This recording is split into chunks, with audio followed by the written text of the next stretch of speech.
A search and rescue volunteer's wife and young son entered the relentless green maze of Olympic National Park on what should have been a simple 3-hour nature walk and never emerged, swallowed whole by the temperate rainforest's indifferent beauty. For 90 days, the wilderness offered nothing but silence and false leads, while a husband searched with the very skills he'd used to save dozens of strangers, now powerless to find his own family. Until 2 weary civilian trackers descended into an unmapped valley and discovered them alive, the mother clutching her son with a grip that hadn't loosened in weeks, her eyes carrying the unmistakable signs of someone who had fought a battle no rescue training could prepare anyone for. The rain-streaked window of the Olympic National Park ranger station reflected Jerry Kemp's face back at him like a ghost. Outside, just beyond the parking lot where Cleta's silver Honda should have appeared 2 hours ago, the October storm had transformed the forest into a churning wall of gray, the kind of weather that turned familiar trails into death traps and made even seasoned hikers unrecognizable to themselves. The clock above the dispatch radio read 6:47 p.m. They were supposed to be back by 4:30. Jerry had made the call himself at 6:15, his voice steady and professional as he reported his wife and son overdue from the Quinault River Trail.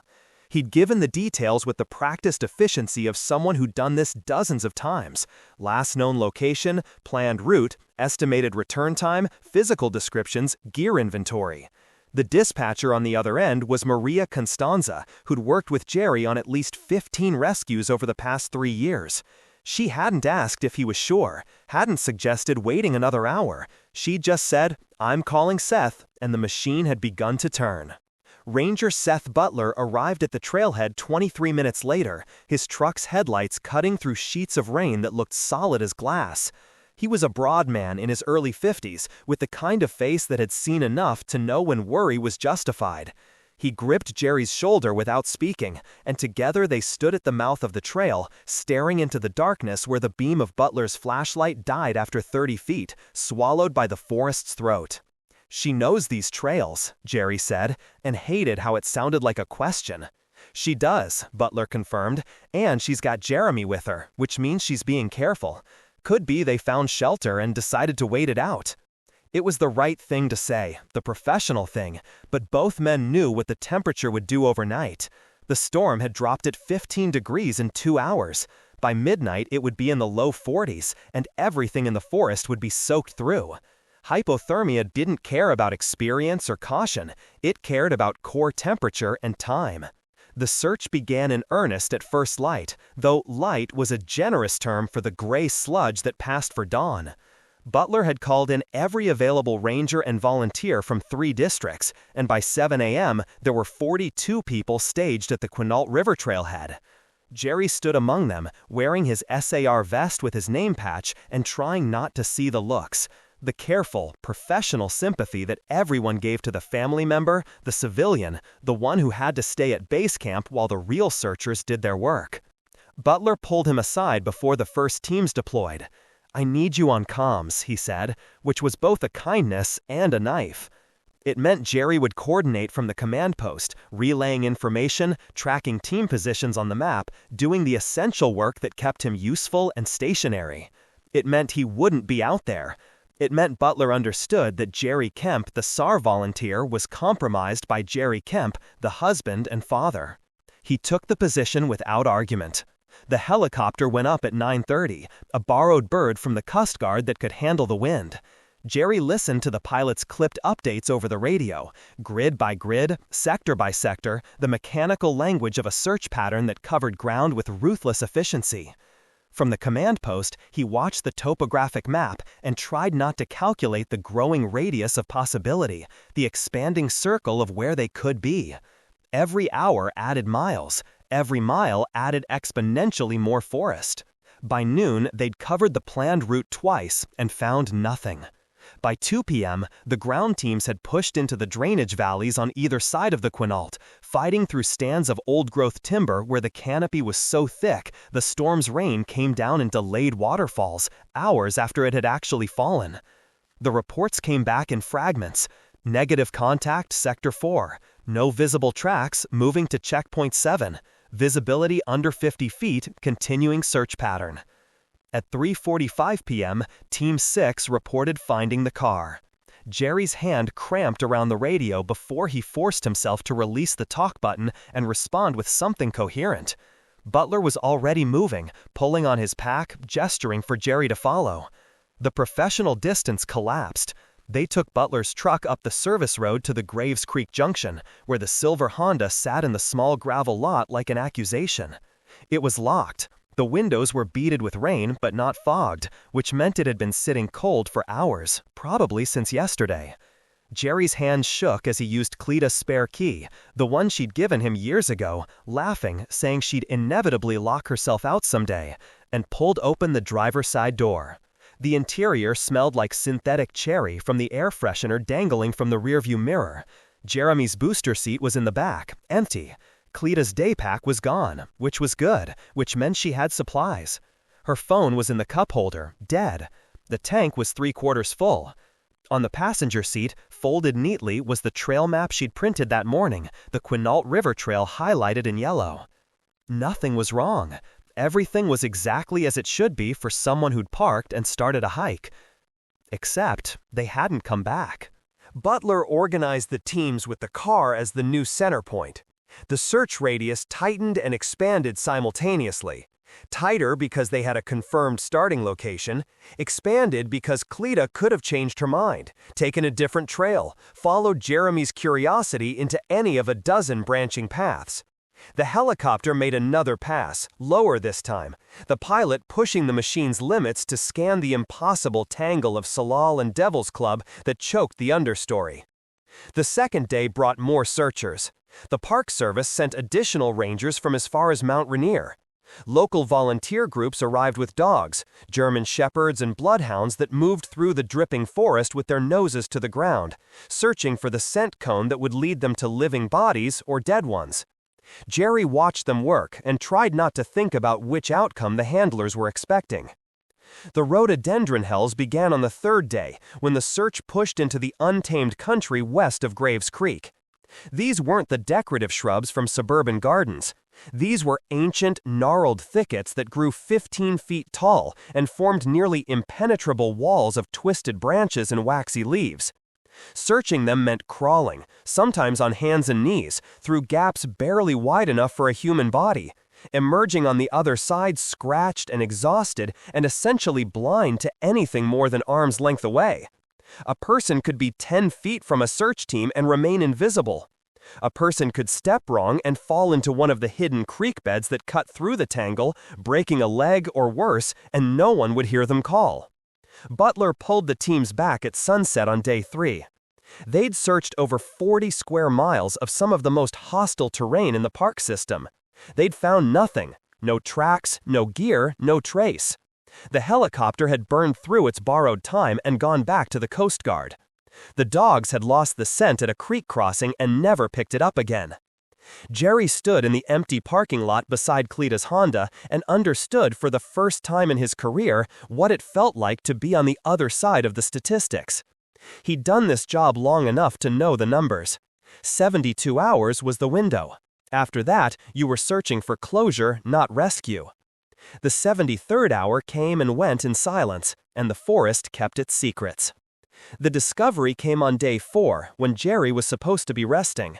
Butler had ordered him back to the ranger station, away from the search grid, away from the command post where every negative report carved another piece out of him.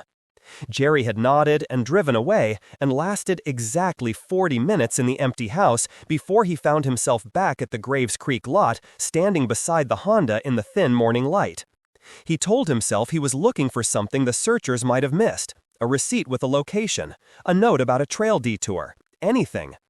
The first 3 days had been so focused on the ground search, the car itself had received only a cursory examination. Doors opened, interior visually scanned, nothing obviously wrong. But Jerry knew Cleta. She left notes. Little reminders to herself on post-its stuck to the dashboard, shopping lists folded into the visor, Jeremy's doctor appointments written on her hand when she forgot her phone. The glove box was stiff when he opened it, the latch protesting from moisture and cold. Inside was the usual debris of a well-used vehicle. The registration and insurance card in a plastic sleeve, a small flashlight with corroded batteries, a tangle of Jeremy's crayons, a folded map of the Olympic Peninsula that probably had been there since they'd bought the car. Jerry pulled each item out methodically, setting them on the passenger seat, looking for something that didn't belong or something that should be there but wasn't. The glove box was stiff when he opened it, the latch protesting from moisture and cold. Inside was the usual debris of a well-used vehicle: the registration and insurance card in a plastic sleeve, a small flashlight with corroded batteries, a tangle of Jeremy's crayons, a folded map of the Olympic Peninsula that probably had been there since they'd bought the car. Jerry pulled each item out methodically, setting them on the passenger seat, looking for something that didn't belong or something that should be there but wasn't.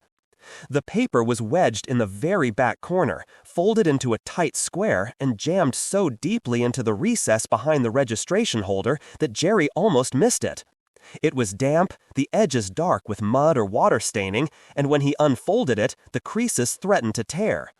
The paper had the thin, cheap quality of a page torn from a pocket notebook, and the ink had bled in places where moisture had touched it, turning words into gray ghosts of themselves. But enough remained to read. The handwriting was Cleta's. He recognized the specific way she formed her capital letters, the slight leftward slant she'd had since college. But the writing itself was wrong. Cleta wrote in neat, controlled lines, the product of years filling field journals with species observations and taxonomic notes. This was different. The letters were uneven. Some pressed so hard the pen had torn through the paper, others barely visible. The lines wandered across the page without regard for margins or spacing. Can't remember if I locked the back door. Keep forgetting. Keep forgetting things that should be easy. Jeremy asked me his teacher's name and I couldn't. The sentence ended there, mid-thought, a dash trailing off into nothing. Below it, separated by a space that suggested time had passed, another fragment. Getting harder to hold on to. Thoughts slip, like trying to hold water. Need to. Again, nothing. Just the hanging need with no object, no completion. Jerry's throat tightened as he forced himself to keep reading. They'll say I wasn't fit. They'll say I should have known. Maybe they're right. Maybe I've known for longer than I wanted to admit. His hands were shaking now. He steadied the paper against the steering wheel. Need to disappear before it gets worse. Before Jeremy sees what I'm becoming. The forest doesn't judge. The forest doesn't remember what you were before. Maybe that's better. Maybe that's kinder. The final line was at the bottom of the page, written in letters so faint Jerry had to tilt the paper toward the light to read them. I'm sorry.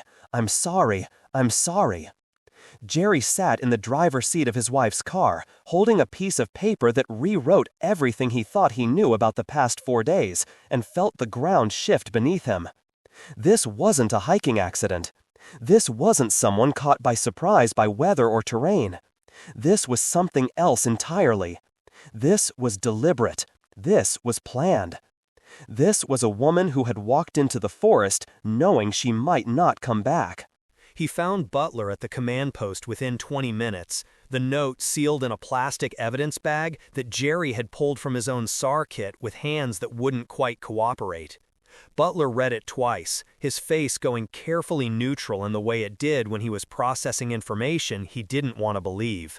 Where exactly did you find this?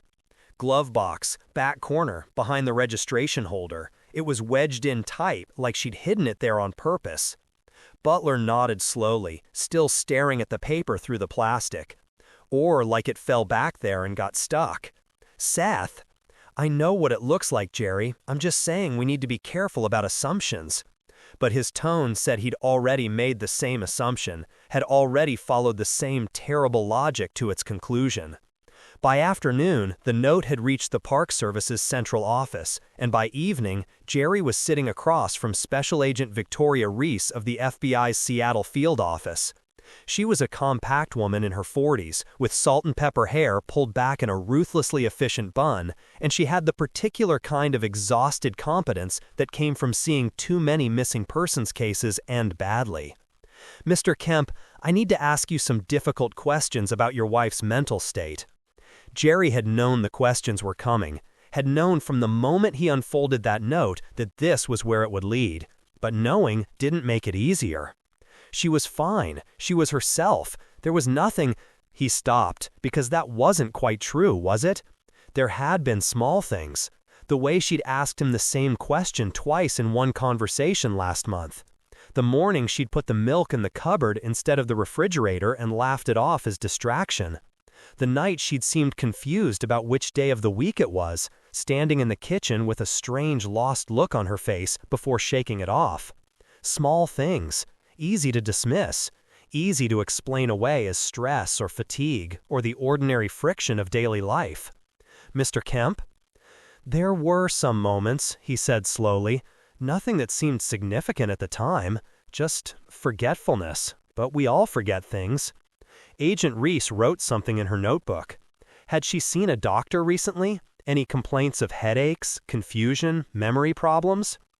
"Not that she told me about." The words landed like stones. Not that she told me. Which meant there could have been a whole landscape of suffering he'd never seen, never asked about, never noticed. The investigation shifted that night. The search teams remained active, but the focus changed. They were no longer looking for lost hikers who needed rescue. They were looking for a mentally unstable woman who had deliberately taken her 6-year-old son into the wilderness as some kind of escape or breakdown or, the word no one would say out loud, but everyone was thinking, murder-suicide. Jerry drove home alone, past the concerned neighbors who'd left casseroles on his porch, past the local news van that had started camping at the end of his street, and sat in his empty living room holding a cup of coffee that went cold in his hands. On the mantel, a photo.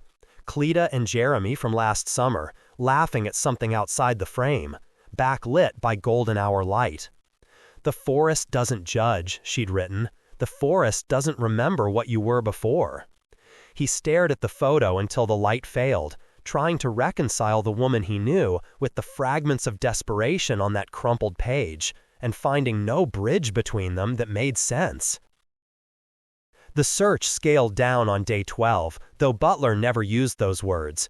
He said they were transitioning to a recovery phase and reallocating resources to high-probability zones, which meant the same thing in language designed not to hurt. The helicopters stopped flying. The volunteer teams returned to their regular lives. The command post at Graves Creek was dismantled, leaving only the silver Honda sitting alone in the gravel lot like a memorial to something not quite finished. Jerry kept searching. He took personal leave from his job at the county utilities department and spent his days hiking every trail within a 10-mile radius of where the car had been found, calling their names until his voice gave out. Butler joined him when he could, and a few of the SAR volunteers rotated through on weekends. But Jerry could see it in their faces, the careful sympathy that had shifted into something closer to pity. They were humoring him. They were letting him grieve in the way he needed to grieve. They'd already decided Cleta and Jeremy were dead. The news coverage started on day 8, a small piece in the Peninsula Daily that described the search for a missing hiker and her son. By day 10, it had metastasized. Someone had leaked the note. Jerry never found out who, though he had suspicions. And suddenly the story wasn't about a missing family anymore. It was about a disturbed woman who had abducted her own child and fled into the wilderness in the grip of some unnamed mental collapse. The Seattle Times ran it on the front page of the local section. Missing mother's note suggests deliberate disappearance. The article quoted anonymous sources within the investigation who described the note as concerning and indicative of someone in psychological distress. They printed portions of it, the fragments about forgetting and disappearing and needing to escape, stripped of context and arranged to tell the story the public wanted to hear. By day 15, Jerry couldn't go to the grocery store without seeing his wife's face on the front of the tabloids near the checkout stand. "Olympic Park mom running from reality?" one headline asked. Another showed a photo of Cleta from her Facebook page, a candid shot from Jeremy's 5th birthday party where she was laughing at something off camera, next to the caption, "What made her snap?" The search scaled down on day 12, though Butler never used those words. He said they were transitioning to a recovery phase and reallocating resources to high-probability zones, which meant the same thing in language designed not to hurt. The helicopter stopped flying. The volunteer teams returned to their regular lives. The command post at Graves Creek was dismantled, leaving only the silver Honda sitting alone in the gravel lot like a memorial to something not quite finished. Jerry kept searching. He took personal leave from his job at the county utilities department and spent his days hiking every trail within a 10-mile radius of where the car had been found, calling their names until his voice gave out. Butler joined him when he could, and a few of the SAR volunteers rotated through on weekends. But Jerry could see it in their faces, the careful sympathy that had shifted into something closer to pity. They were humoring him. They were letting him grieve in the way he needed to grieve. They'd already decided Cleta and Jeremy were dead. The news coverage started on day 8, a small piece in the Peninsula Daily that described the search for a missing hiker and her son. By day 10, it had metastasized. Someone had leaked the note. Jerry never found out who, though he had suspicions. And suddenly the story wasn't about a missing family anymore. It was about a disturbed woman who had abducted her own child and fled into the wilderness in the grip of some unnamed mental collapse. The Seattle Times ran it on the front page of the local section. Missing mother's note suggests deliberate disappearance. The article quoted anonymous sources within the investigation who described the note as concerning and indicative of someone in psychological distress. They printed portions of it, the fragments about forgetting and disappearing and needing to escape, stripped of context and arranged to tell the story the public wanted to hear. By day 15, Jerry couldn't go to the grocery store without seeing his wife's face on the front of the tabloids near the checkout stand. Olympic Park mom running from reality, one headline asked. Another showed a photo of Cleta from her Facebook page, a candid shot from Jeremy's 5th birthday party where she was laughing at something off camera, next to the caption, "What made her snap?" The phone calls started around the same time. Some were genuine. Friends from church offering support. Cleta's sister calling from Portland to sob into the phone for 40 minutes while Jerry sat silent on the other end. But others were different. A woman from a daytime talk show wanted Jerry to appear and share his side of the story. A true crime podcaster left 3 voicemails asking if he'd be willing to discuss the warning signs he might have missed. Someone claiming to be a psychic called to say she'd had a vision of Cleta at the bottom of a ravine and could provide the exact location for a fee. Jerry stopped answering the phone. The worst part was the people in town who thought they were helping. Nancy Cordova, who ran the coffee shop where Cleta used to get her morning tea, cornered Jerry in the post office to say she'd always sensed something fragile about Cleta, as though retroactive intuition could rewrite a person's entire existence. Dale Morton, who coached Jeremy's t-ball team, mentioned carefully that he'd noticed Cleta seemed distracted at the last game, missing Jeremy's at-bat because she was staring off into space. Had she been distracted? Jerry tried to remember. He'd been working that Saturday, hadn't made it to the game. Had Cleta told him about it? Had there been something in her voice when she described Jeremy's 2-run single, some edge of absence he should have caught? He didn't know. He couldn't trust his own memory anymore, couldn't separate what had actually happened from what the narrative was telling him had happened. Agent Reese called every few days with updates that weren't really updates. They'd interviewed Cleta's doctor, who confirmed she hadn't been seen for a routine checkup in over 18 months. They'd spoken to her colleagues at the nature center where she volunteered, identifying native plants for school groups, and learned she'd been showing up late recently, seeming scattered and unlike herself. They'd examined her laptop and found browser history that included searches for early onset dementia symptoms, and how to know if you're losing your mind, and best places to disappear in Washington state. Each new piece of evidence felt like a weight added to a scale that was already tipping in a direction Jerry didn't want to acknowledge. The woman described in the investigation, forgetful, distracted, secretly terrified of her own declining mental state, was someone he should have known, someone he should have helped. But he'd been busy. He'd been working overtime to cover the mortgage. He'd been focused on his own life, his own concerns, taking for granted that Cleta would always be the steady center of their family, the one who remembered Jeremy's school projects and dental appointments and the specific way he liked his sandwiches cut. He'd failed her. That was the thought that circled his brain at 3 in the morning when sleep wouldn't come. He'd failed to see what was happening, and now she was gone, and Jeremy was gone, and all he had left was a house full of their belongings and a community that had decided his wife was mentally ill and dangerous. The SAR group held a meeting in the 3rd week. Butler called Jerry beforehand to give him warning, which meant the conversation would be about whether to continue active searching or officially classify the case as a recovery operation. Jerry didn't go.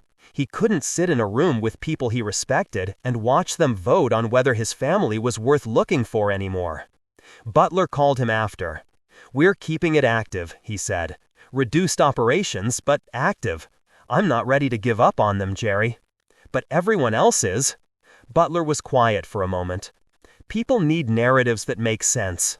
A mother with an undiagnosed mental illness taking her son into the woods and getting lost, that's a story they can understand. It's easier than accepting that the forest can just swallow people without reason. "What do you believe?" Another pause. "I believe we don't have enough information to draw conclusions. I believe that note could mean a dozen different things, and everyone's chosen to interpret it in the way that requires the least cognitive dissonance." "That's not an answer, Seth." "No," Butler agreed. "It's not." Jerry started taking different routes through town to avoid the looks. He stopped going to church after the pastor pulled him aside to offer prayers for Cleta's troubled soul, as though she were already dead and judged. He let the lawn go unmowed, and the mail pile up, and the casseroles rot in the refrigerator because maintaining the appearance of normal life felt like a betrayal of the search, of the hope he was supposed to be holding on to. Late at night, when the house was too quiet and the absence too loud, Jerry would take out his phone and scroll through photos. Cleta and Jeremy at the beach last summer. Cleta in her garden, dirt on her knees, holding up a handful of carrots like trophies. Jeremy on Cleta's shoulders, both of them laughing at some joke Jerry couldn't remember. He searched their faces for signs of the narrative everyone else had accepted. The mental decline, the secret suffering, the building pressure that would eventually drive a mother to take her son into the wilderness and never come back. Some nights he couldn't find it. Some nights all he saw was his family, happy and whole, and nothing like the story the world had written for them.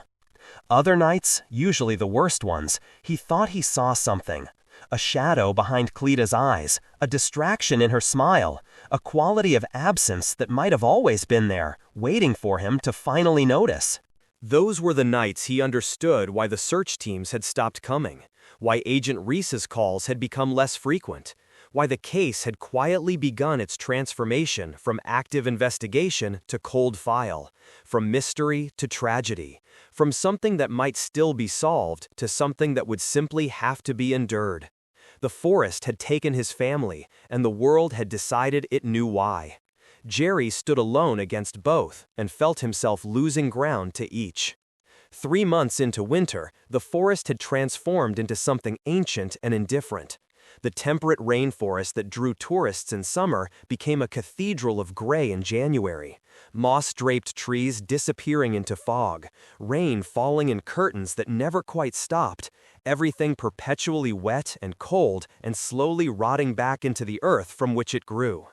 Ralph Hood and Orel Perez weren't looking for Cleta Kemp and her son. They were tracking poaching reports, specifically someone taking deer out of season in the remote northwest quadrant of the park, an area so inaccessible it barely registered on official trail maps. Hood was a tracker with the Washington Department of Fish and Wildlife, a lanky man in his 60s who moved through the woods with the efficient silence of someone who'd spent more of his life in them than out. Perez was his occasional partner, younger by 20 years, with a background in wildlife biology and a tolerance for the kind of wet misery that drove most people indoors. They'd been working a ridgeline above the Queets River basin for 3 days, finding evidence of recent human activity, boot prints, a makeshift blind, the remnants of a gutted deer, but no sign of the poacher himself. On the morning of January 18th, following a game trail that switched back down into a valley neither of them had explored before, they found themselves descending into what locals called the Mist Pocket. The name was earned. The valley was a geological anomaly, a deep bowl carved by glaciers and sheltered on 3 sides by ridges that trapped fog and moisture like a basin holding water. Visibility dropped to less than 50 feet as they descended. The temperature fell with it, the air taking on the peculiar density of a place where weather came to settle and stay. Old-growth hemlock and Sitka spruce rose like pillars into the gray, their trunks thick enough that 3 men linking hands couldn't encircle them. "No one's hunting down here," Perez said, his voice muffled by the fog. "Can't see 30 feet." Hood grunted agreement but kept moving. He'd learned to trust his instincts after 4 decades in the field, and something about the valley felt occupied. Not by deer or elk or the black bears that were common in the park, but by something human. There was a quality to disturbed wilderness that was hard to articulate but impossible to miss once you knew what to look for. A wrongness in the arrangement of the natural world, traces of intelligence and purpose. They found the first sign half a mile into the valley, a piece of fabric snagged on a salal branch, faded blue and torn, too weathered to be recent, but too synthetic to be old. Hood bagged it without comment, and they continued deeper into the Mist Pocket, following the contour of the valley floor where a seasonal creek cut through stands of Devil's Club that tore at their waterproof pants. The shelter appeared like a ghost in the fog. At first, Perez thought it was a natural formation, a fallen log wedged between 2 standing trees, its root ball creating a hollow beneath.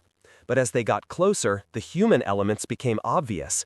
Branches deliberately stacked to form a windbreak, a tarp fragment stretched over the opening and weighted with stones, the scorched earth of a fire pit that had been used multiple times. Hood held up a closed fist, the universal signal for stop, and Perez froze. They stood 15 feet from the shelter, listening. The forest around them was silent except for the drip of condensation from the canopy above, each drop hitting the sodden earth with the sound of something wet striking something wetter. Then they heard it, a sound that might have been breathing or might have been wind moving through the hollow, low and rhythmic and unmistakably alive. Hood approached the shelter with the careful deliberation of someone who'd cornered wounded animals before and knew they were at their most dangerous when trapped. He stopped at the entrance, the tarp hanging like a curtain between him and whatever was inside, and called out, "Fish and Wildlife, is someone in there?" The breathing stopped. For a moment there was nothing, just the forest's perpetual drip and the pounding of Perez's heart loud enough that he was sure it could be heard. Then a sound, small and thin and human, emerged from the darkness beneath the tarp. "Please." The voice was barely a whisper, cracked and dry, but it was clearly a woman's voice. Hood pulled back the tarp. The smell hit them first. Unwashed bodies, human waste, infection, the sweet rot scent of prolonged survival in conditions not meant to sustain life. Then their eyes adjusted to the deeper darkness inside, and they saw them. A woman and a small child, huddled together in the farthest corner of the hollow.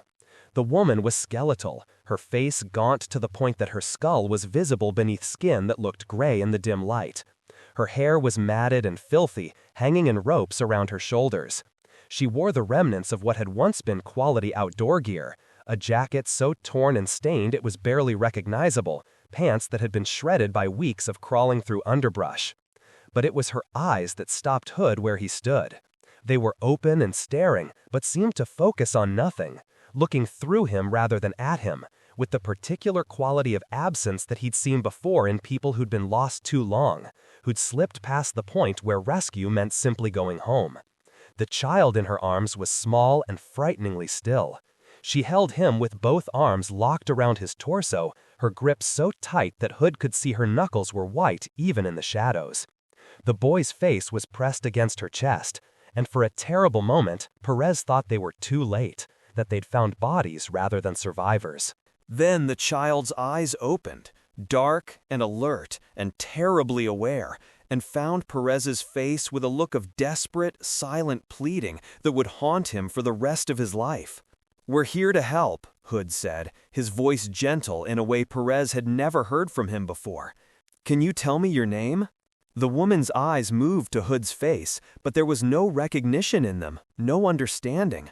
Her mouth opened, and for a moment it seemed like she might speak, but what came out was just a low, keening sound, animal and broken. The boy spoke instead, his voice so quiet they almost missed it. "My name is Jeremy. This is my mom. We got lost." Hood keyed his radio with shaking hands. "Base, this is Hood. We have 2 persons, alive, requesting immediate medical evac to our position. Adult female and juvenile male, both in severe distress. Possible hypothermia and malnutrition. Stand by for coordinates." Perez was already moving, shrugging off his pack, pulling out the emergency blanket and the first aid kit. He approached slowly, the way you'd approach a feral dog, and knelt at the entrance to the shelter. "Jeremy, I'm going to help you and your mom get warm, okay? We're going to get you both out of here." The boy nodded once, a tiny movement, but the woman's arms tightened around him. She made that sound again, the keening, and her body began to rock slightly, still holding the child against her chest. "Ma'am, we're not going to hurt you," Perez said. "We're going to help." But her eyes remained unfocused, staring at something beyond the shelter, beyond the forest, beyond anything that existed in the physical world they occupied. She rocked and keened and held her son with a grip that looked like it hadn't relaxed in weeks, and Perez understood with a cold certainty that whatever had happened in the 3 months since Cleta Kemp and her son had vanished into Olympic National Park, the woman who'd walked into these woods was not the same woman they'd just found. Hood's voice crackled over the radio, giving coordinates, requesting Butler by name, explaining in clipped, professional language what they'd discovered, while carefully avoiding the word that both trackers were thinking: insane. Perez wrapped the emergency blanket around the woman and child, both together, since separating them seemed impossible and potentially dangerous. The boy accepted it with silent gratitude. The woman didn't seem to notice. She just kept rocking, kept holding, kept staring at nothing with eyes that had seen too much of something no one else could see. In the distance, muffled by fog and forest, the first sounds of the rescue operation beginning its careful advance into the mist pocket. But inside the shelter, time seemed to have stopped entirely, frozen in the grip of a woman who'd survived 3 months in conditions that should have killed her, and had paid for that survival with something essential and irretrievable. Jeremy's small voice emerged from beneath the blanket one more time, barely audible, shaped like a prayer or a confession. She wouldn't let go. The whole time, she wouldn't let go. Butler made it to the mist pocket in 47 minutes, a journey that should have taken twice that long. Jerry was with him, had been with him when the call came through, had refused to stay behind with a ferocity that made argument pointless. They descended into the fog together, following the coordinates Hood had transmitted, neither speaking because there were no words for what they were walking toward. Hope and dread folded together into something that had no name. The rescue medics had arrived first, 2 paramedics from the Fork station who'd hiked in with a collapsible litter and enough medical supplies to stabilize critical patients in the field. Butler could hear their voices before he saw them, low and professional, the careful tones people used when dealing with someone fragile. Then the shelter came into view through the gray, and Butler saw Jerry's face change, saw hope ignite, and then immediately complicated into something much harder to witness. Because, yes, they were alive, but the figures, wrapped in emergency blankets and surrounded by medics, looked like something pulled from a grave rather than rescued from the woods. Jerry moved forward without thinking, some fundamental part of him responding to the sight of his family after 93 days of absence. Butler caught his arm. Let the medics work first. Give them space. It was the right call professionally, but Butler felt Jerry's whole body strain against the restraint, every instinct screaming to close the distance, to touch them, to confirm they were real. Butler held on and watched the scene unfold with the practiced assessment of someone who'd seen dozens of backcountry rescues and knew how to read the signs. The boy, Jeremy, was responding to the medics. They'd gotten him separated from his mother, wrapped in his own blanket, taking his vitals with gentle efficiency. He was talking, answering questions in a voice too quiet to hear from this distance. Severe malnutrition, certainly. Dehydration, possible frostbite on his extremities, but alive and conscious and oriented enough to communicate. The woman was different. Cleta Kemp sat exactly where the trackers had found her, still in the corner of the makeshift shelter, still in the same hunched position, even though her son was no longer in her arms. The medics had tried to move her into a better position for examination, but she'd become agitated, that keening sound Hood had described, her hands clutching at air where Jeremy had been. So they backed off and were assessing her in place. Butler released Jerry's arm and they approached together. The lead medic, a woman named Torres whom Butler had worked with before, looked up as they arrived. Her expression told him everything before she spoke. The boy is stable, malnourished and dehydrated, but he's tracking cognitively and responding appropriately. We'll get him on an IV and transport, but I think he'll be okay. She paused. The mother is a different situation. Jerry was staring at Cleta, and Butler saw him struggling to reconcile the woman in the shelter with the woman he'd married. Cleta had always been solid, athletic, the kind of person who looked comfortable in her body and in wild spaces. The figure before them was skeletal, her cheekbones sharp enough to cast shadows, her eyes sunken into bruised hollows. But it was more than physical degradation. There was an absence to her, a quality of being present in body, but departed in every other meaningful sense. Cleta? Jerry's voice cracked on her name. Cleta, it's me, it's Jerry. She didn't respond, didn't turn toward his voice, just continued staring at the space where Jeremy had been, her hands still moving in small grasping motions, opening and closing on nothing. Torres spoke quietly. She's not responding to verbal stimuli. Physically, she's severely malnourished. I'd estimate she's lost 40 to 50 pounds. No obvious injuries, no signs of acute trauma. But mentally, she trailed off, the diagnosis implicit in what she wasn't saying. The second medic, younger and clearly shaken, added, "We need to get her to a hospital. This is beyond field treatment." Butler nodded and keyed his radio to coordinate the evacuation, while Jerry knelt at the entrance to the shelter, just outside the space Cleta occupied, close enough to touch but maintaining the distance Torres had silently requested. He was talking to her in a low, steady voice, saying her name, telling her she was safe, telling her they were going home. Cleta gave no indication she heard him. Dr. Doris Perez arrived as they were preparing to move Cleta to the litter. She was the FBI's forensic psychologist, the one who'd been consulting on the case since the note had been found, and she'd insisted on being present for the recovery if it ever happened. Butler had called her from the trail, and she'd driven from Seattle in what must have been record time. She approached the shelter with the careful observation of someone trained to see details others missed.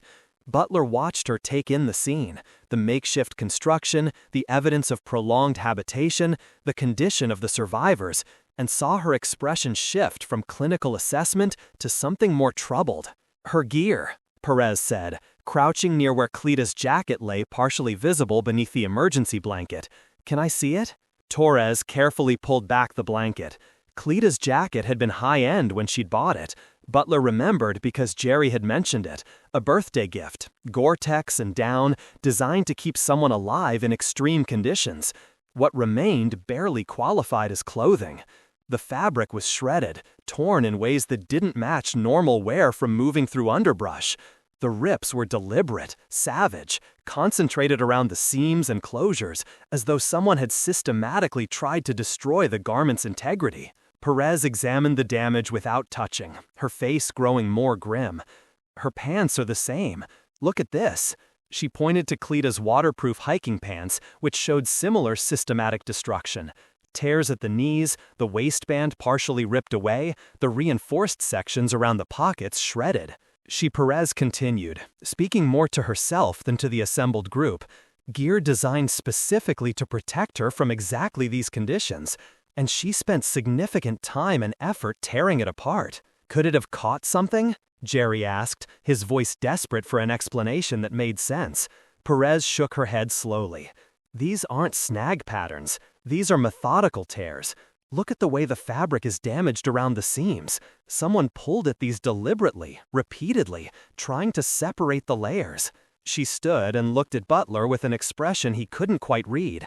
This wasn't someone trying to survive. This was someone destroying the very things keeping them alive. The implication hung in the cold air of the mist pocket. Butler had seen exposure victims before, had seen what hypothermia did to judgment and decision-making. In the late stages, people often did paradoxical things, undress when they were freezing, left shelter to wander into open terrain. But this was different. This was sustained, deliberate destruction over what must have been weeks. They loaded Cleta onto the litter with gentle efficiency, strapping her end despite her agitation at being moved. Jeremy was already secured to a second litter, wrapped in warming blankets and hooked to an IV. As they prepared to begin the difficult extraction from the valley, Butler saw Cleta's hand slip free from the restraints and reach out, not toward Jerry, who stood beside her, but toward the litter carrying Jeremy, her fingers grasping at air in that same repetitive motion, trying to hold on to something that was no longer there to hold. The journal was found 3 days after the rescue, sealed in a waterproof bag that had been buried under a pile of debris near the shelter's entrance. One of the forensic team members conducting the site analysis nearly missed it. The bag was mud-caked and wedged beneath a fallen branch in a way that suggested either deliberate concealment or simple abandonment. When they opened it at the FBI's field office in Port Angeles, the pages inside were dry. Butler called Jerry before they examined the contents, a professional courtesy that felt inadequate given what they might find. Jerry arrived within the hour, his face carrying the particular exhaustion of someone who hadn't slept properly in months and had recently learned that the end of searching didn't mean the end of suffering. Cleta was in a Seattle hospital, sedated and under psychiatric observation. Jeremy was in pediatric care, physically recovering but speaking only in fragments about what had happened in the forest. Dr. Perez opened the journal carefully, handling it with gloved hands despite the waterproof bag. It was a standard field notebook, the kind naturalists used for species observation, with a waterproof cover and graph-ruled pages. The first entries were dated from last summer and written in Cleta's neat, controlled hand. Notes about moss species she'd observed, sketches of leaf patterns, GPS coordinates of interesting specimens. The entries from September showed the first changes. The handwriting remained legible, but the content began to fracture.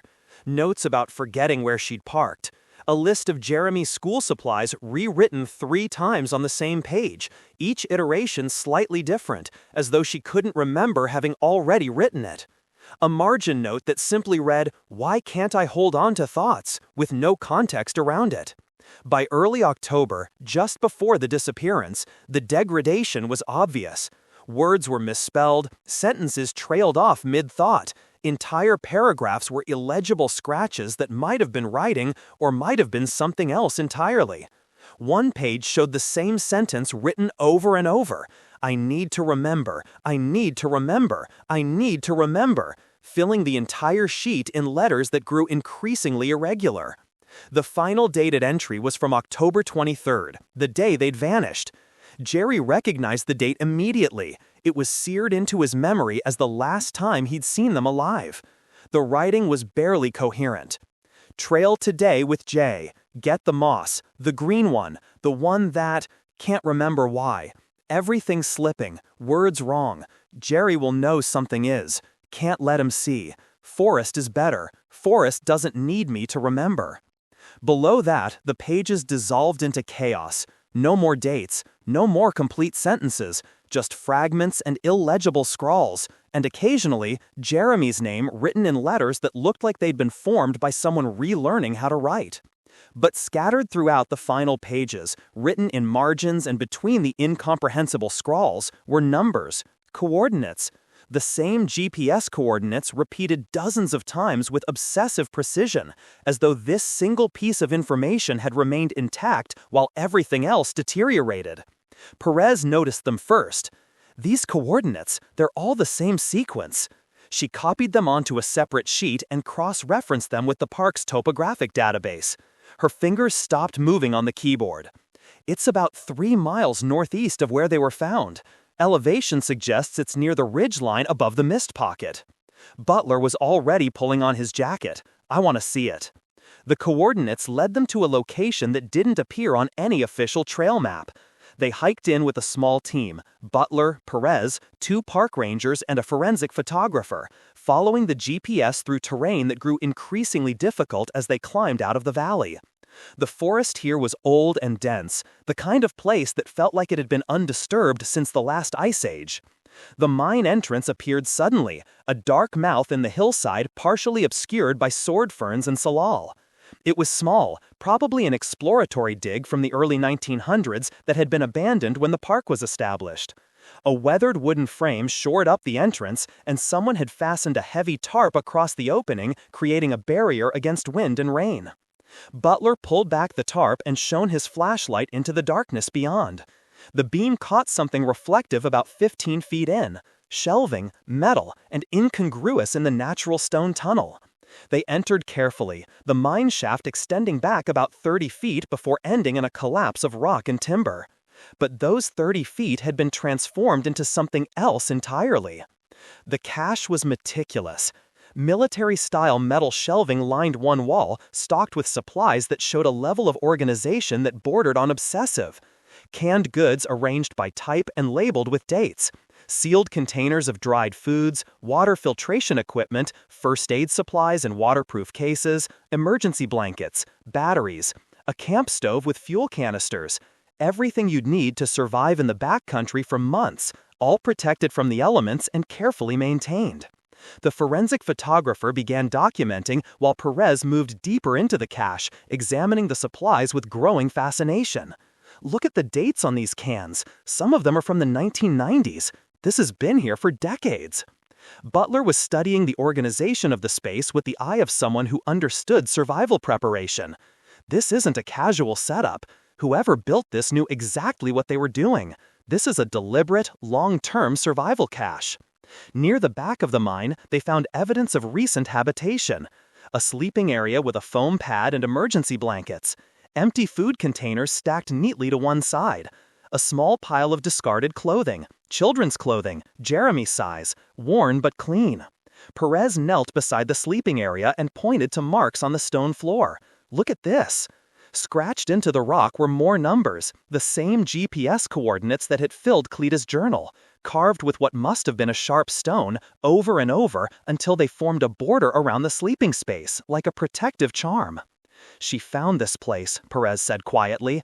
In the middle of her cognitive collapse, lost in the woods with her son, she found this cache. It's the only reason they survived. Butler examined the shelving more closely. Several items were missing, gaps in the careful organization where supplies had been taken. Food containers showed evidence of use. The first aid kit had been opened, some contents removed. She was living off this, Perez said, not off wilderness skills or outdoor knowledge. She stumbled onto someone else's preparation and used it to stay alive. The photographer was documenting the scratched coordinates when she noticed something else. There's writing here, on the wall behind the shelving. They moved the metal shelf carefully aside. On the stone wall behind it, written in what looked like charcoal, was a message in neat, controlled handwriting that was nothing like Cleta's deteriorating scrawl. If you're reading this, you found my cache. Take what you need. The forest provides, but sometimes it needs help. LM. Below that, in different handwriting, Cleta's earlier, more controlled hand, a single word had been added. Sorry. Butler photographed the wall and then stood back, looking at the cache with new understanding. She knew she was using someone else's supplies. Early on, when she could still think clearly enough, she knew this wasn't hers. She was apologizing. Perez was reading through a small logbook she'd found tucked into the shelving, a record of cache maintenance visits going back years. The most recent entry was dated 2 years prior. Whoever LM is, they haven't been here recently, but they maintained this place for decades. The implications settled over the group like the mine's darkness. Cleta hadn't survived through skill or preparation or the outdoor knowledge everyone had assumed she possessed. She'd survived because, in the midst of losing her mind in the wilderness, she'd accidentally found sanctuary, a protected space stocked with everything necessary for survival, built and maintained by someone whose identity was reduced to two initials and a philosophy about the forest providing. They'd been searching for 3 months for evidence of what happened to Cleta Kemp and her son. Now they had the answer, and it was more disturbing than any scenario they'd imagined. Not dead from exposure, not deliberately hiding, not even surviving through competence. Just stumbling, broken and confused, into the one place in hundreds of square miles that could keep them alive despite Cleta's vanishing ability to keep herself and her son safe. Butler stood at the mine entrance and looked out at the vast green expanse of Olympic National Park, thinking about all the ways the forest could kill you and the single, impossible chance that it might not. The maker's mark was stamped into the metal shelving itself, a small hand-punched insignia in the upper right corner of each shelf unit. Butler almost missed it during the initial documentation, but the forensic photographer caught it while adjusting her lighting for detail shots. 3 letters interlinked in a simple design: LMW. Butler stared at the mark for a long moment, something nagging at the edge of his memory. He'd seen that insignia before, years ago, in a context he couldn't immediately place. He photographed it and sent the image to the park's administrative office with a request to search historical records for any matching logos or maker's marks associated with park personnel or contractors. The answer came back within 2 hours. The mark belonged to Lawrence Martin, former park warden who'd served Olympic National Park from 1978 to 1996. The W in the insignia stood for warden, a title that had been phased out in favor of ranger during a reorganization in the late 90s. Martin had been known for his metalwork. He'd built custom equipment for backcountry stations and fabricated repair parts for remote facilities when ordering them through official channels would have taken months. Butler knew the name. Every ranger who'd been with the Park Service for more than a decade knew the name, though most of the stories had faded into the kind of legend that grew fuzzy with retelling. Lawrence Martin had been old-school wilderness law enforcement, the kind of warden who spent months at a time in the backcountry, who knew every watershed and ridgeline like other people knew their own neighborhoods. He'd been respected and considered slightly unhinged in equal measure. A man more comfortable with the forest than with people, who'd eventually retired and disappeared into the same wilderness he'd spent his career protecting. The administrative records provided an address for Martin's retirement paperwork, but it was 18 years old and listed simply as private residence, Duckabush River area. No street address, no GPS coordinates, just a general region on the park's eastern boundary where the protected wilderness met private timberland. Butler assembled a small team, himself, Perez, and a younger ranger named Michelle Ortiz who'd grown up in the area and knew the old logging roads and private holdings along the park boundary. They drove east from Port Angeles, following Highway 101 around the Olympic Peninsula, then turned onto a Forest Service road that wound up into the foothills. The locals in the small town of Brinnon knew Martin, or at least knew of him. The woman at the general store, when Butler showed her the name and asked directions, gave them a long look before answering. Lawrence keeps to himself. Hasn't been down to town in maybe a year. Lives up past the old wire hire gates, back where the company land meets the park boundary. She paused. He doesn't like visitors much. We're not looking to bother him, Butler said. Just need to ask him some questions about park history. The woman's expression suggested she didn't believe him, but also didn't care enough to press. She gave them directions that involved landmarks rather than road names. Past the fallen cedar, left at the creek crossing, follow the overgrown track until it dead ends at the ridgeline. They found the cabin exactly where she described, though cabin was perhaps too generous. It was a structure that had grown organically over decades, starting with what looked like an original homesteader shack and expanding through a series of additions that used salvaged materials and showed the same meticulous attention to function over form that had characterized the mine cache. Solar panels on the roof, a gravity-fed water system running from a spring uphill, a workshop outbuilding with a metal roof and a forge chimney. The property sat on the absolute edge of the park boundary, positioned so that walking 50 feet in one direction took you into protected wilderness, while walking 50 feet the other way put you on private land. It was a liminal space, belonging fully to neither world. Butler parked the truck at a respectful distance and approached on foot. Before they'd made it halfway to the cabin, the front door opened and a man emerged. He was in his 70s, lean and weathered like driftwood, with the kind of face that came from decades of sun and wind and cold. He held a walking stick, but carried it with the casual competence of someone who could turn it into a weapon if necessary. "Your Park Service," Martin said. It wasn't a question. "Ranger Seth Butler, this is Dr. Doris Perez and Ranger Michelle Ortiz. We're investigating a case connected to Olympic National Park, and your name came up in our research." Martin's expression didn't change. "I've been retired for 18 years. Don't know what I could tell you about current park business." "It's about a cache," Butler said. "A survival cache in an old mine shaft about 3 miles northeast of the Mist Pocket. Metal shelving with your maker's mark. Supplies that have been maintained for decades." Something shifted in Martin's face. Not surprise exactly, but a kind of resigned recognition, as though he'd been expecting this conversation for a long time and was almost relieved it had finally arrived. "You'd better come inside," he said. The cabin's interior matched the exterior, functional, sparse, organized with the precision of someone who knew exactly where everything was and kept it that way deliberately.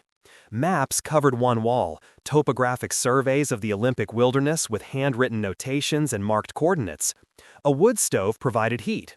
Books lined shelves built into every available wall space, field guides and wilderness survival manuals, and volumes on natural history. Martin gestured to a rough-built table and chairs. "The cache in the Mist Pocket drainage, that's mine. Been maintaining it since 1982. He sat down heavily, his walking stick propped beside him. "I'm guessing someone found it." "A woman and her 6-year-old son," Perez said. "They were missing for 3 months. The cache is the only reason they survived." Martin's hands, resting on the table, tightened almost imperceptibly. "The Kemp woman? I know about her. Saw the news coverage when she went missing." He paused, seeming to measure his next words carefully. "I need to tell you something about that. Something I should have reported months ago, but didn't, and now I'm guessing that decision has consequences." Butler felt the shift in the room, the moment when an investigation pivots from gathering background to hearing a confession. He pulled out his notebook, though he suspected whatever Martin was about to say would be burned into his memory regardless. 3 months ago," Martin said slowly, "I found them, the woman and the boy. They were at my cache, and she was already gone in the head. I could see it in her eyes. Nobody home anymore, just survival instinct and fear. The boy was trying to take care of her and doing a better job than any 6-year-old should have to do." The admission hung in the air between them. Perez leaned forward. "You found them and didn't report it?" "I found them," Martin confirmed, "and I made a choice. Maybe the wrong choice, probably the wrong choice, but I made it, and now you're here, so I'll tell you why." Martin's confession unfolded slowly, like a map being opened one crease at a time. He'd been checking his cache, something he did every few weeks even in retirement, a ritual so ingrained it had become meditation, when he'd found fresh disturbance at the mine entrance. The tarp pulled aside and imperfectly replaced, supplies moved, the sleeping area showing recent use. "First time I thought maybe it was hikers who'd gotten lost and found shelter," Martin said. "Happens sometimes, though that area's off the usual routes. But then I saw the child's footprints in the mud outside the entrance, small, maybe 6, 7 years old. And I knew something was wrong, because no one takes a kid that young into that part of the park with serious backcountry experience." He'd waited, concealed in the tree line, until they returned. Watched Cleta and Jeremy emerge from the forest in the late afternoon, the woman moving with a strange, halting gait, the boy guiding her by the hand like a parent leading a confused child. Even from a distance, Martin had recognized that something was profoundly wrong with the way she moved, the way she stood staring at the mine entrance as though uncertain what it was or why they were there. "The boy got her inside," Martin continued. "He was the one doing everything, checking the supplies, finding food, setting up the sleeping area. She just sat there, rocking, making these sounds, not words, just sounds. And I realized she wasn't hiding, she was broken. Butler kept his voice neutral. "You didn't think to report what you'd seen?" Martin's jaw tightened. I thought about it, stood there in the trees for an hour thinking about it. But I'd seen the news coverage by then, saw how they were calling her unstable, saying she'd run away deliberately, making it sound like she was some kind of threat to her own kid. And I watched that boy taking care of his mother, doing it with more competence and love than most adults could manage. And I thought, what happens if I report this? He looked directly at Butler. They send in a full rescue operation. Helicopter, probably. Big scene. They take her away, probably separate them, put her in psychiatric hold, traumatize that kid even more than he's already traumatized. And for what? She'd found shelter. She had supplies. The boy was managing. I made the judgment call that they were safer where they were than they would be getting extracted. Perez spoke carefully. "So you left them there?" "I left them there, and I started leaving additional supplies, things I thought they'd need that weren't in the cache. Easier foods for the boy to prepare, extra blankets, first aid supplies." Martin's voice carried something that might have been defensiveness or might have been shame. "I checked on them every few days from a distance, made sure they were still alive, still managing. The boy was resourceful, kept them both going even as she deteriorated." The silence in the cabin was broken only by the ticking of an old clock on the mantel. Butler processed what he was hearing. A former park warden who'd found missing persons and made the unilateral decision to monitor them secretly rather than report their location. It was a violation of protocol so fundamental it approached criminal negligence. Yet Martin's reasoning had a certain wilderness logic to it, a calculus that weighed official intervention against practical survival. "Did you ever interact with them directly?" Butler asked.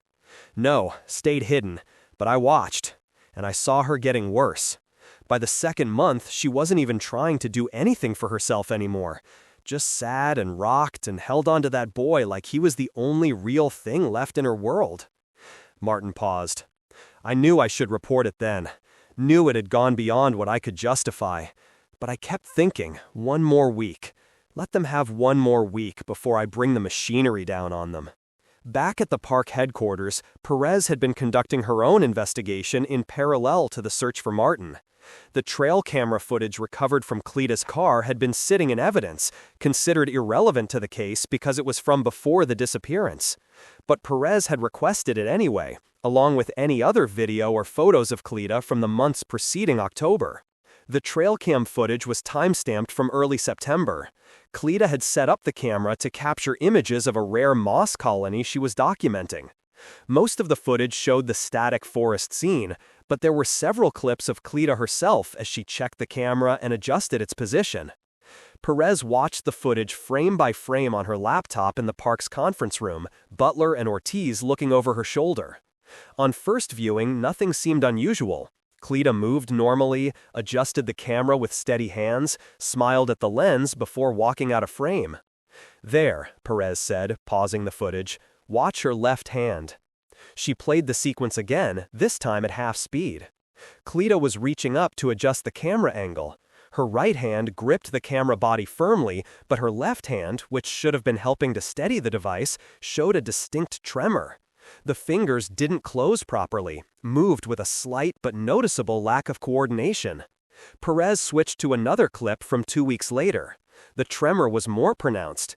Cleta fumbled with the camera's battery compartment, her fingers not quite responding the way they should. She dropped a battery, retrieved it with visible effort, tried again. "Motor skill degradation," Perez said. "It's subtle, but it's there. And it's progressive. Watch this one from late September." The final clip showed Cleta trying to write something in her field notebook while standing in front of the camera. Her handwriting, visible when she held the notebook at the right angle, was deteriorated even then. Letters uneven, lines wandering. She paused several times, staring at the page as though uncertain what she'd been writing, before closing the notebook with a frustrated gesture. She knew something was wrong, Perez continued.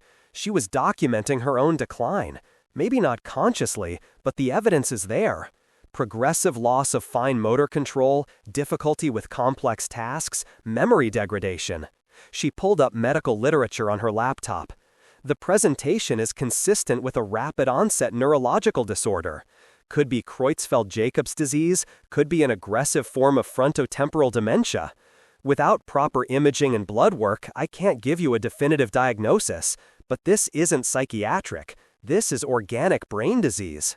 Butler thought about the note they'd found in the car, the fragments about forgetting and disappearing. He'd read it as evidence of mental breakdown, of someone losing their grip on reality through psychological distress. But seen through this new lens, it became something else.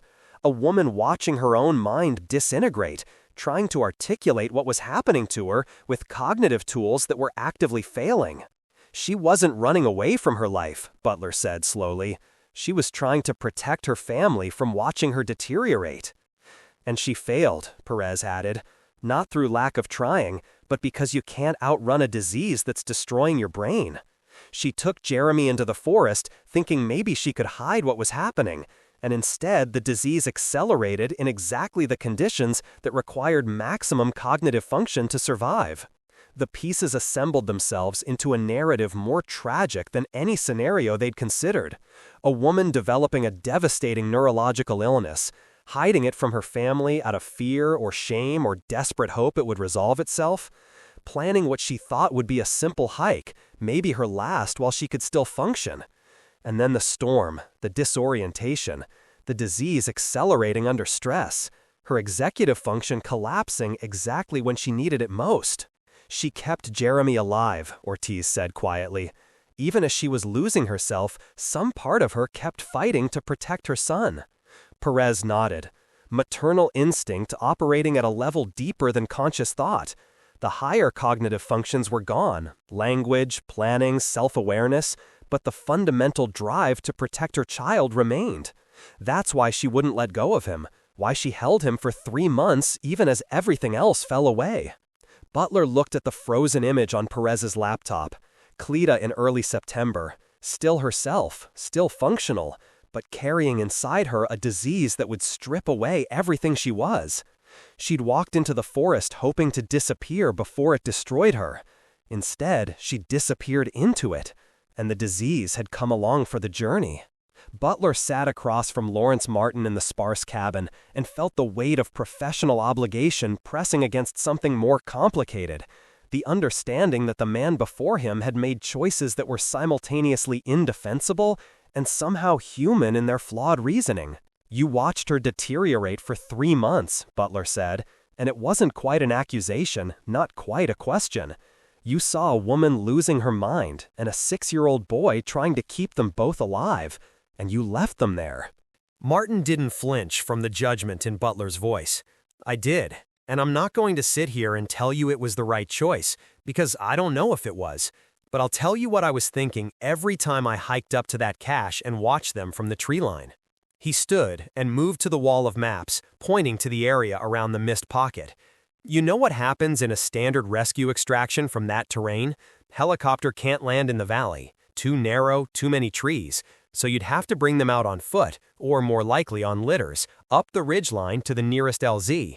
That's a 6-hour carry in good conditions, longer in winter, with a woman in severe psychological distress who won't let go of her child. Martin turned back to face them.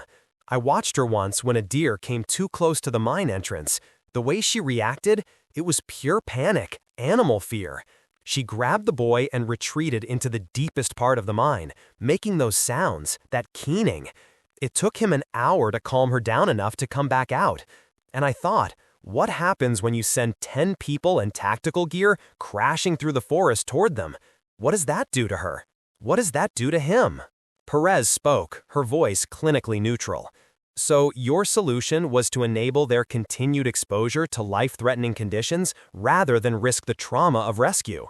My solution, Martin said, and there was steel in his voice now, was to recognize that sometimes the official response causes more harm than the problem it's trying to solve. That boy was managing. He was keeping them both alive with more competence than most adults could muster. She was deteriorating, yes, but she was deteriorating in a place where they had shelter and food and protection from the elements. What would she have been doing in a hospital?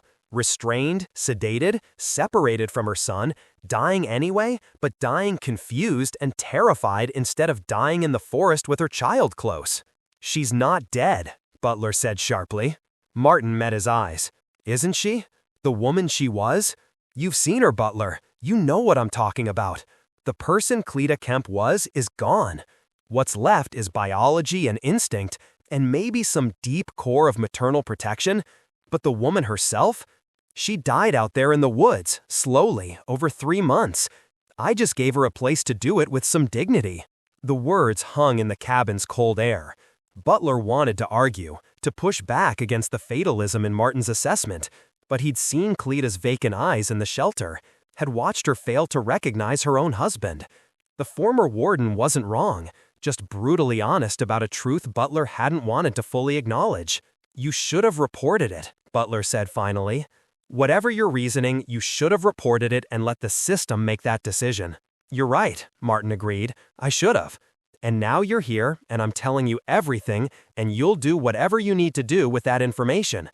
But I won't apologize for trying to give that woman and her son a few more months together before the machinery of official intervention separated them forever." The medical evaluation came back 3 days after Cleta and Jeremy were brought out of the forest.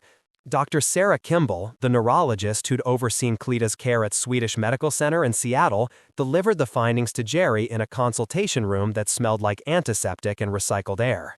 "The MRI shows significant degeneration in multiple brain regions," Dr. Kimball said, pulling up images on her computer screen that meant nothing to Jerry but apparently told the doctor everything.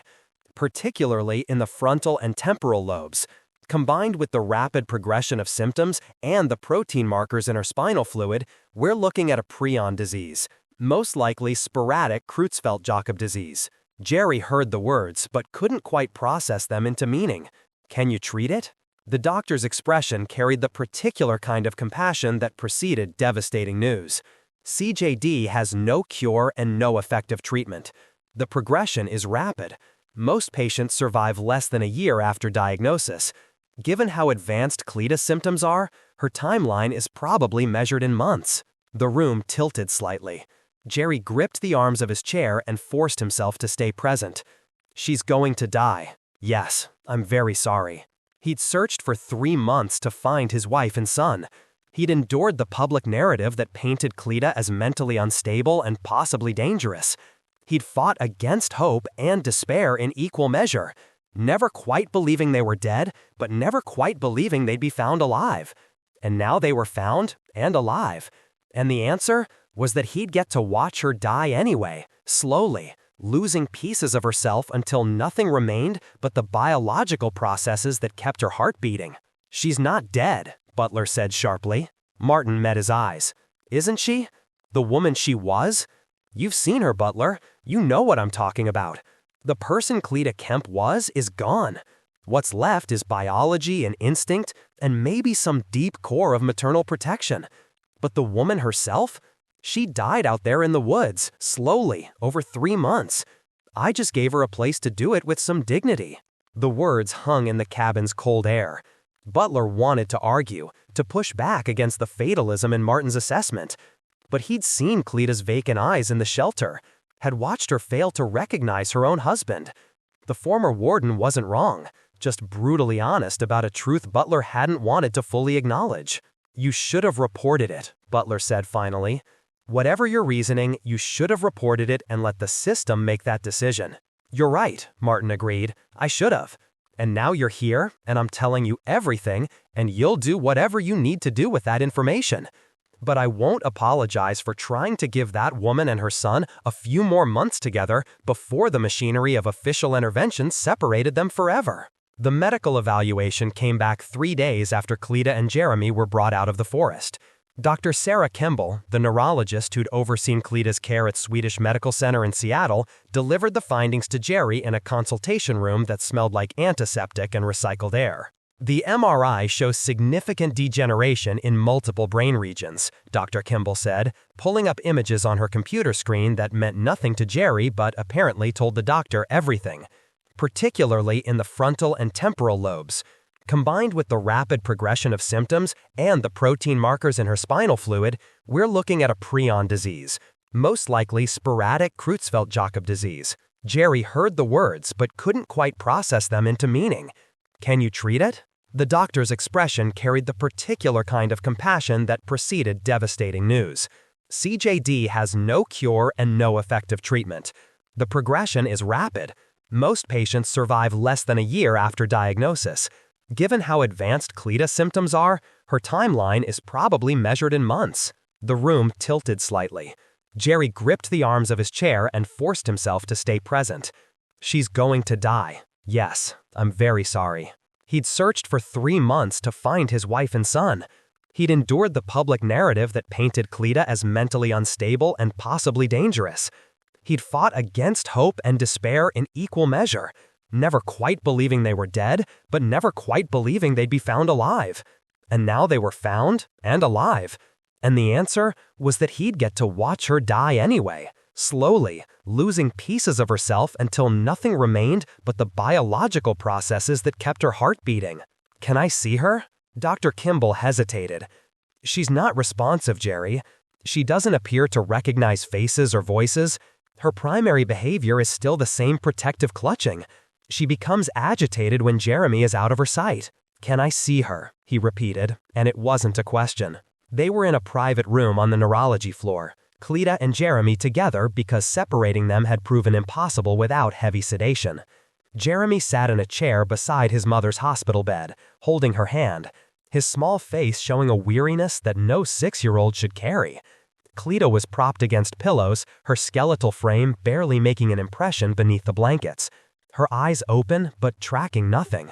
Jerry stood in the doorway and felt the gap between the woman in that bed and the woman he'd married as a physical distance, unbridgeable and growing.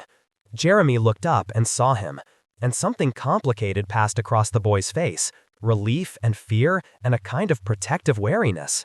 "Hey, buddy," Jerry said softly, entering the room. "How are you doing?" "She gets scared when I leave," Jeremy said, not quite answering the question. "Even just to go to the bathroom, she makes those sounds."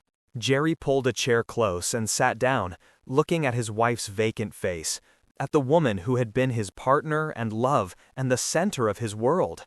Her hand, resting on the blanket, showed the tremors Perez had identified in the old footage, the motor control degradation that had been the first visible sign of the disease destroying her from the inside. "Mom knew something was wrong," Jeremy said suddenly. "Before we went into the forest, she told me we were going to see special moss, but I think she just wanted to go somewhere quiet. She kept saying she needed to remember things while she still could." Jerry's throat tightened. "She loved you very much, Jeremy. Everything she did was to protect you." "I know," the boy said, with a gravity that suggested he understood far more than he should. "She kept me safe, even when she couldn't remember how to keep herself safe. She wouldn't let me go, not even when she couldn't remember my name anymore." They sat together in the sterile hospital room, the 3 of them occupying the same physical space, but separated by chasms of cognition and consciousness that no medical intervention could bridge. Outside the window, Seattle's gray winter afternoon faded into evening, the city lights coming on one by one against the darkness. Cleta made a sound. Not quite the keening from the forest, but something softer, a questioning note. Her hand tightened on Jeremy's, the one consistent response she still showed, and Jeremy squeezed back. "I'm here, Mom," he said. "I'm still here." Jerry reached out and placed his hand over both of theirs, completing a circuit that was already broken but not quite finished. He'd brought his family home from the wilderness. He'd succeeded in the search that had consumed 3 months of his life. But the reunion he'd imagined, Cleta recovered, Jeremy safe, their life resuming some semblance of normalcy, existed only in a future that would never arrive. This was the resolution. A hospital room, a woman disappearing into the fog of her own failing brain, a child who'd been forced to become a caretaker, and a husband learning that finding someone didn't mean getting them back. The forest had kept them alive for 3 months through accident and luck and the mercy of a reclusive man's hidden cache, but it hadn't given them back unchanged. It had taken the woman Cleta was and left only the shell, Still breathing, still moving, still holding tight to her son with the last instinct that remained. Jerry sat beside his wife and son as night settled over the city, and understood that this was both the end of the search and the beginning of a different kind of loss, slower, more certain, and infinitely more cruel than simply never finding them at all.